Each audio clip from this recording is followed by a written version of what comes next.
हम लोग science standard 9 पे जा रहे हैं, ठीक है। तो हमारा फर्स्ट चैप्टर है the matter in our surroundings. अब देखो वर्चुअल क्लासेस हम लोग कंडक्ट कर रहे हैं ना, तो आपको एक पेज दिखेगा जो पेज टेक्स्ट बुक का है, ठीक है। स्क्रीन पे आपको एक पेज दिखेगा जो टेक्स्ट बुक का है। तो जैसे हम लोग क्लास में कंडक्ट करते थे वैसे कि आप अपने पास टेक्स्ट बुक रखते थे और मैं आपको एक्सप्लेन करती थी, वैसे ही हम यहाँ पे भी पढ़ रहे हैं, ठीक है। तो now matter in our surroundings chapter हमारा है। Now what is the meaning of matter? Matter किसको बोलते हैं, ठीक है। तो everything in universe is made up of with particles that calls matter.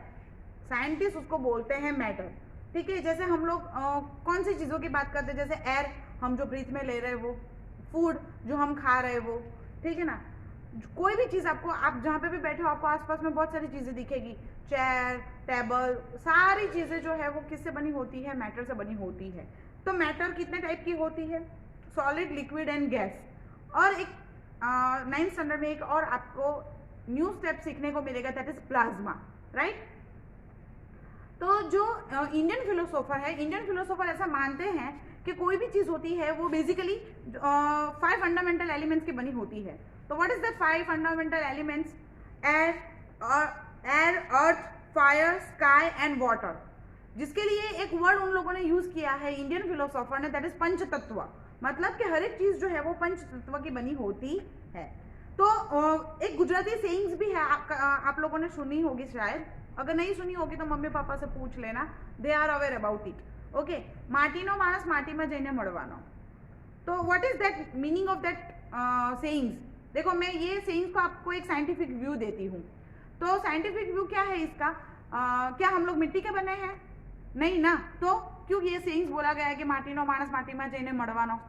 हाँ, तो इसका मतलब ये है कि हमारा जो बेसिक कॉन्स्टिट्यूशन है और जो मिट्टी का बेसिक कॉन्स्टिट्यूशन है, दैट इज दिस 5 पंचतत्व।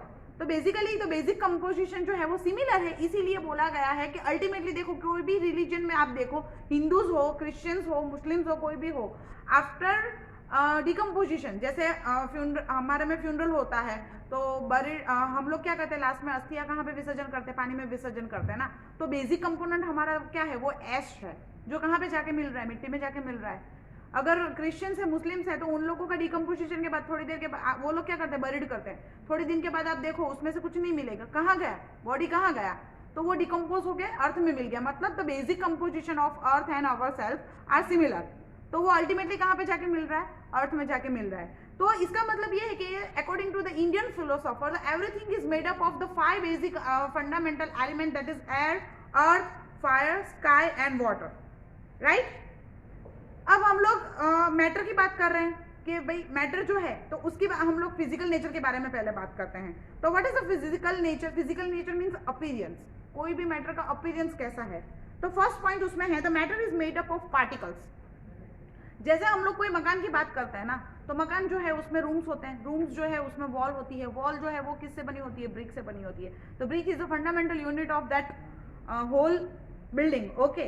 तो right, just like that the matter का फंडामेंटल चीज क्या है? पार्टिकल्स। जो स्मॉल पार्टिकल्स है उससे जो वो बने होते हैं। तो अकॉर्डिंग टू दैट पार्टिकल, उसका फिजिकल नेचर के हिसाब से तीनों मैटर जो है वो एक दूसरे से अलग होती है।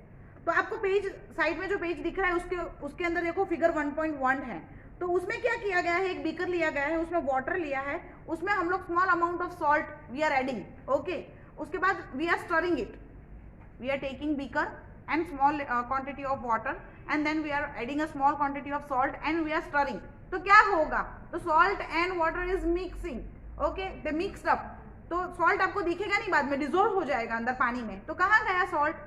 तो जो वाटर मॉलिक्यूल के बीच में जो स्पेस थी उसमें सॉल्ट पार्टिकल को स्पेस मिल गई जाने के लिए, तो वो वहां पे चला गया, वो स्पेस उसने फिलअप कर दी और दोनों जो है वो मिक्स हो गए, ठीक है। तो that is a physical nature of matter. अब हम लोग नेक्स्ट पेज पे जाते हैं, ठीक है। तो फिजिकल नेचर देखा, अब हम लोग देख रहे हैं characteristics of particle of matter. तो पार्टिकल की फर्स्ट कैरेक्टरिस्टिक क्या है? The characteristics of matter have a space between them. I already explained you the particle having a space in between them.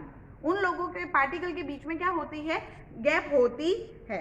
तो वो गैप की होने की वजह से ही दो पार्टिकल्स जो है वो मिक्स हो सकते हैं। नींबू पानी हम लोग बनाते हैं ना घर पे, अभी तो गर्मियां चल रही है, नींबू पानी हम लोग बनाते हैं, क्या लेते हैं, नींबू पानी कैसे बनाते हैं, तो वाटर लेते हैं, water in which state, liquid state, lemon juice in which state, liquid state, we are adding sugar, sugar in which state, solid state, we are adding salt, salt in which state, solid state. Okay, तो वो liquid और solid कैसे mix होते हैं, तो जो intermolecular particle के बीच में जो स्पेस होती है, तो सॉल्ट और शुगर के जब हम लोग स्टरिंग करते हैं ना, तो उसकी वजह से क्या होती है, वो पार्टिकल को वाटर के पार्टिकल्स में, लेमोनेड के पार्टिकल्स में जगह मिल रही है और वो मिक्स हो सकते हैं। तो ये इंटरमिक्सिंग ऑफ मॉलिक्यूल्स को हम लोग डिफ्यूजन भी बोलते हैं, कि दो डिफरेंट मैटर जो है वो इंटरमोलिकुलर स्पेस में स्पेस ऑक्यूपाई करके जब मिक्स होती है, तो वो प्रोसेस को हम लोग डिफ्यूजन प्रोसेस बोलते हैं। ये याद रखना, डिफ्यूजन किसको बोलते हैं, लेटर ऑन मैं सिर्फ डिफ्यूजन बोलूंगी, आपके माइंड में वो चीज क्लियर हो जानी चाहिए कि intermixing of any kind of matter is called diffusion. This may be asked in 1 mark question कि डिफ्यूजन की डेफिनेशन लिखो या व्हाट इज डिफ्यूजन, एक्सप्लेन करो, हाउ इट पॉसिबल, तो ये ऐसे क्वेश्चंस आ सकते हैं। Now next that is particle of matters are continuous moving. See, इसके लिए हम लोग एक 2-3 एक्टिविटी से समझते हैं। तो देखो सेकंड पेज पे आपका देखो 1.3 एक्टिविटी है, उसमें क्या है कि हम लोगों ने एक इंसेंस स्टिक ली है। What is meaning of incense stick, अगरबत्ती, ठीक है ना, उसको क्या कर रहे हैं हम लोग, जला के रूम के एक कॉर्नर में वो रख रहे हैं। तो जब रूम के कॉर्नर में हम लोगों ने रखा, तो थोड़ी देर के बाद हमको उसकी फ्रेगनेंस जो है वो पूरे रूम में फील हुई। तो वो कैसे हुआ, तो जो गैस के पार्टिकल है वो कंटिन्यूअसली मूविंग होने की वजह से, भले हम लोगों ने इंसेंस स्टिक जो थी वो कॉर्नर में रखी थी, फिर भी उसका धुआं जो है वो पूरे रूम में ऑक्यूपाई होने की वजह से हमको फ्रेगनेंस कॉर्नर में बैठे हुए इंसान को भी वो फील हुई। एक्टिविटी 1.4, उसमें क्या किया है उन लोगों ने, एक बीकर लिया, उसमें वाटर लिया है, वाटर या कोई भी लिक्विड लिया है, और उसमें रेड इंक डाली है।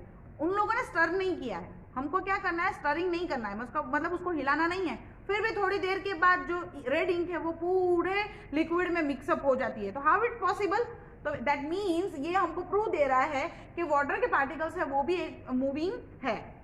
उसके बाद कॉपर सल्फेट का सॉल्यूशन लेते हैं और पोटेशियम परमैंगनेट, या तो कॉपर सल्फेट लेते हैं या तो पोटेशियम परमैंगनेट लेते हैं, और एक ग्लास में हॉट वाटर लेते हैं, और उसके अंदर थोड़ा दूसरा एक ग्लास लेते हैं, उसमें थोड़ा हम लोग ठंडा पानी लेते हैं। अब हम लोग सॉल्यूशन को स्टर किए बिना वो दोनों में ये सॉल्यूशन डालते हैं और देखते हैं कि दोनों जो है वो मिक्स होते हैं कि नहीं होते हैं। क्या ऑब्जर्व करोगे, जो हॉट वाटर होगा उसमें जो मिक्सिंग है वो जल्दी होगा। क्यों भाई, ऐसा क्यों हुआ, हाँ, what was the reason behind that.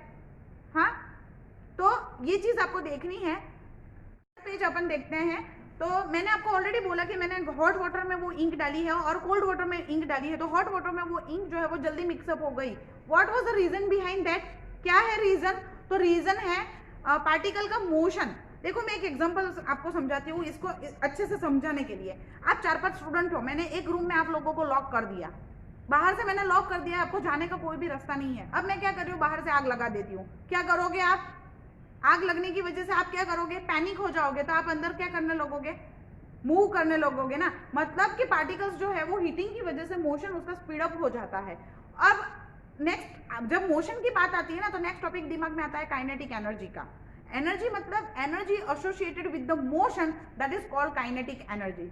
जब भी किसी के भी मोशन के साथ जो भी एनर्जी एसोसिएट होती है उसको हम लोग काइनेटिक एनर्जी बोलते हैं। तो ये रीजन था कि जब हॉट वाटर हम लोगों ने लिया और उसमें जब हम लोगों ने इंक ड्रॉप डाले, तो क्या होता है कि हॉट टेम्परेचर राइज होने की वजह से वो पार्टिकल की काइनेटिक एनर्जी जो है वो इंक्रीज हो जाती है, और काइनेटिक एनर्जी इंक्रीज होने की वजह से वो इंक जो है वो हॉट वाटर में जल्दी मिक्स हो गई as compare to cold water.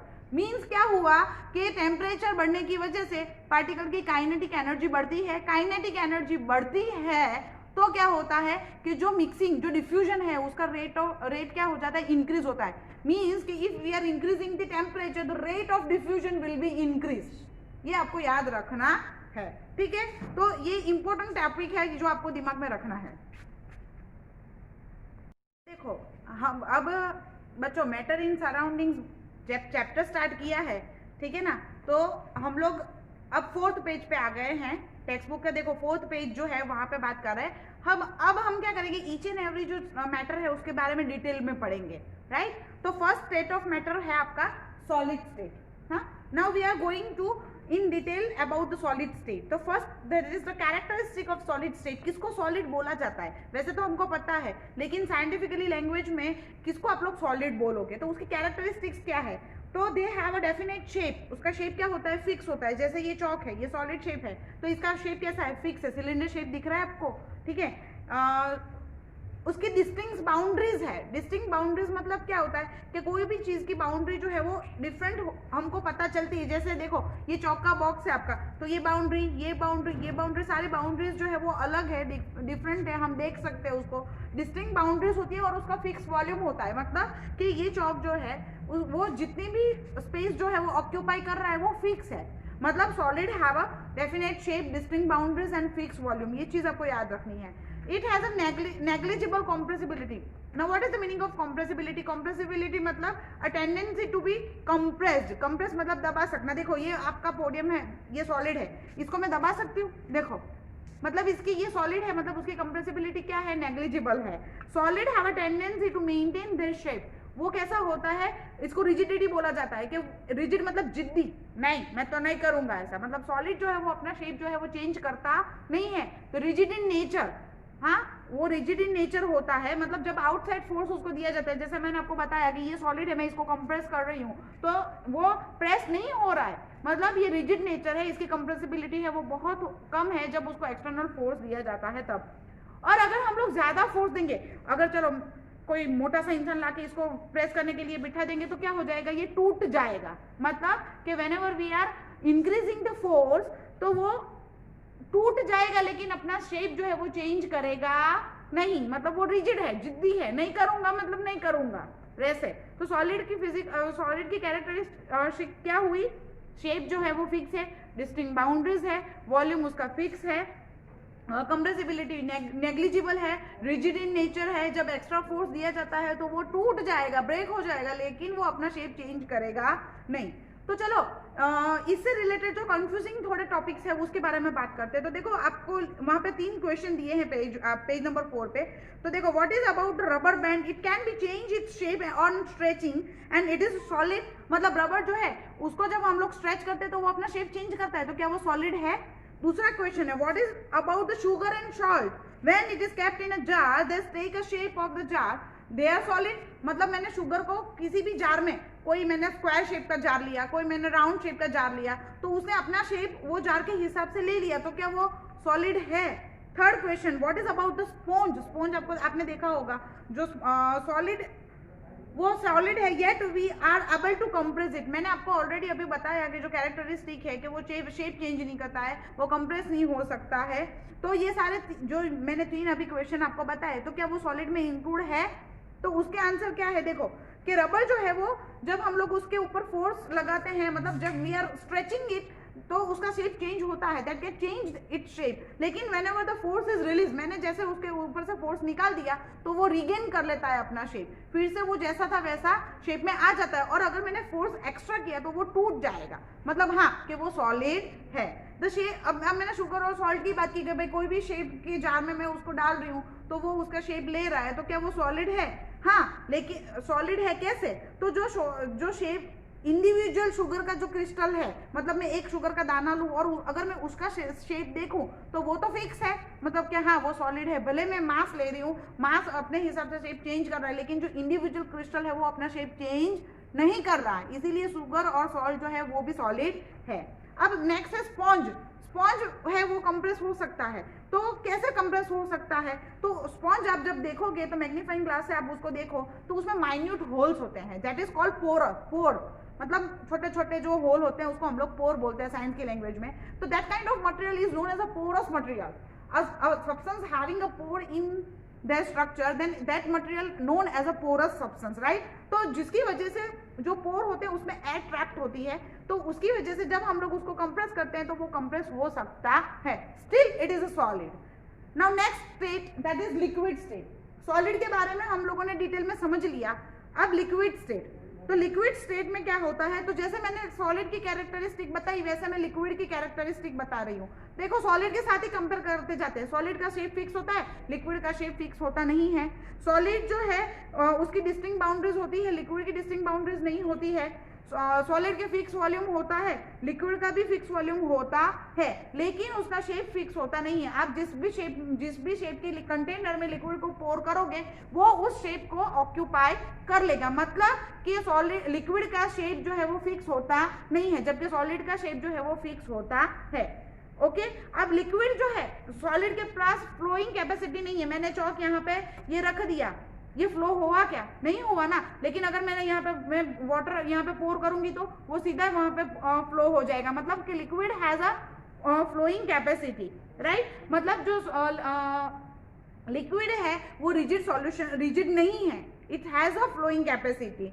अब लिक्विड जो है सॉलिड जो है वो एक दूसरे के साथ मिक्स हो सकते हैं, जो मैंने आपको आगे समझाया डिफ्यूजन जो होता है तब। अब जो दूसरी एक लिक्विड की प्रॉपर्टी है कि लिक्विड जो है उसके अंदर सॉलिड या लिक्विड जो है वो मिक्सअप हो सकते हैं। जैसे मैंने आपको बताया वो लेमन जूस मैंने वाटर में डाला, मिक्स हो गया ना।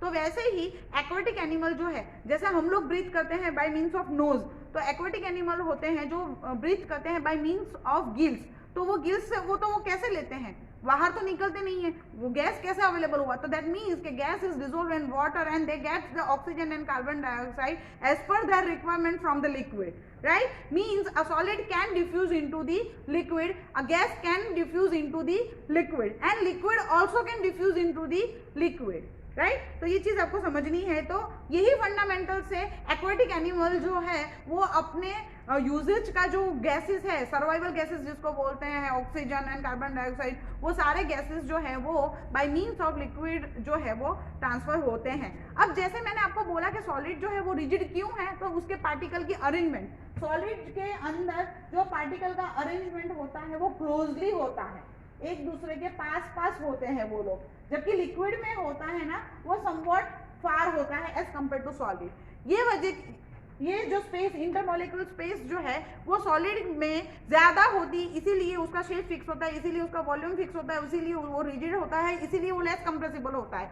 जबकि लिक्विड में सॉलिड की कंपैरिजन में पार्टिकल की जो है उसके बीच में स्पेस ज्यादा होने की वजह से वो फ्लो कर सकता है, ठीक है, वो फ्लो कर सकता है, इसीलिए उसका शेप भी फिक्स नहीं है। That means a liquid having a greater intermolecular space as compare to solid.